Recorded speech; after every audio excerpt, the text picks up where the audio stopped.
Hey guys, Max here from maxvine.com. So in this video I want to share with you guys two key insights from research on what it takes to reach peak levels of motivation and performance in your life. And so you can use this whether you're trying to start a new business, get into the shape of your life, whether you're trying to learn a new instrument or study for an exam, whatever it is.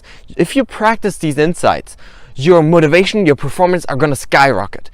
And so the first key insight here is that we as human beings, we love challenges, right? We love games, we love competing, but only if the challenge is within the optimal zone of difficulty. So what do I mean by that?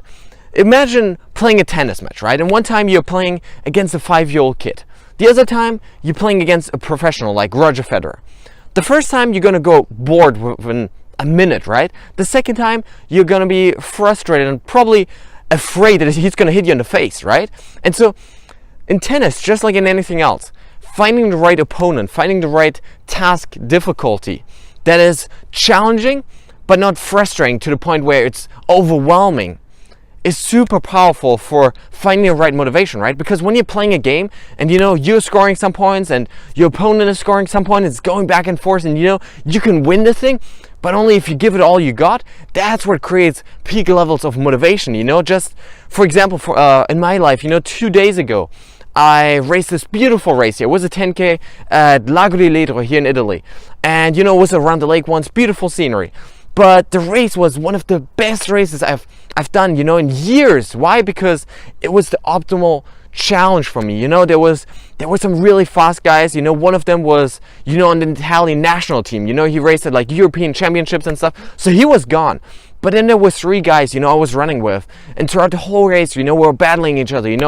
I was up front for a little bit, and then it caught me with 2K to go until the finish line. We were battling each other, on the home stretch, just giving it all we got, And unfortunately, I lost by like 2 seconds, so that was a little disappointing. But it was still an amazing race and an amazing experience. Why? Because I had to give it all I got. Like throughout any moment in the race, it was like a 30-minute race, right?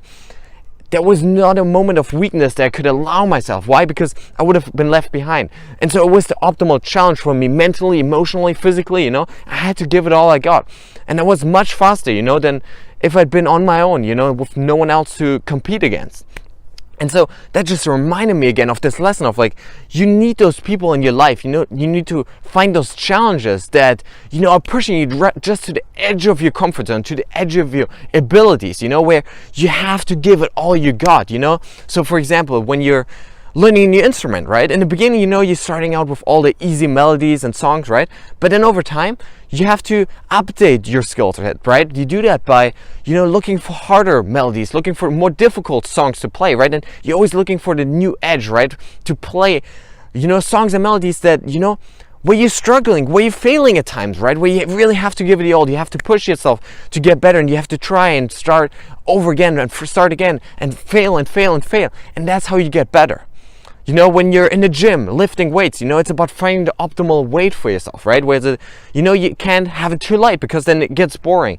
And if it's too hard, you overtrain, it's overwhelming. So it's about finding the right weight. So in anything you do, finding the right task difficulty is super important. So that's the first key. Now the second key is this: immediate feedback leads to motivation and performance. Why is that? So imagine, for example, a tennis game. Let's go back to that example. Imagine a tennis game where no one's tracking the score, right? No one's keeping score of who's winning and losing. It would grow boring pretty quickly, right? Because if there's no way to win, why would you give it all you got, right? If there's no way to even know how well you're doing.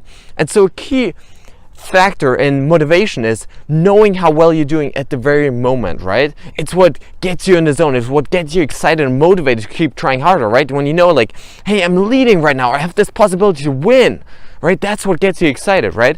And for example, when you're a writer, you can do this by tracking the words that you write per hour or every 15 minutes, whatever it is, so you can see like, this hour I did such a great job, let's do it again the next hour, right? Or when you're training for a marathon, you can track your daily and your weekly mileage, so you know that, hey, this week I ran 10 miles more than I did last month, and this workout today was so much faster than it was last week, so I'm getting into better shape. So by doing that, you're going to see how far you've come. You're going to see the progress that you're making. That's what leads, first of all, to happiness, but onto motivation and performance, right? And so guys, these two insights, if you practice them, if you put them into your life, you really use them, are going to be able to skyrocket your motivation and your performance. So guys, I really hope you enjoyed this video.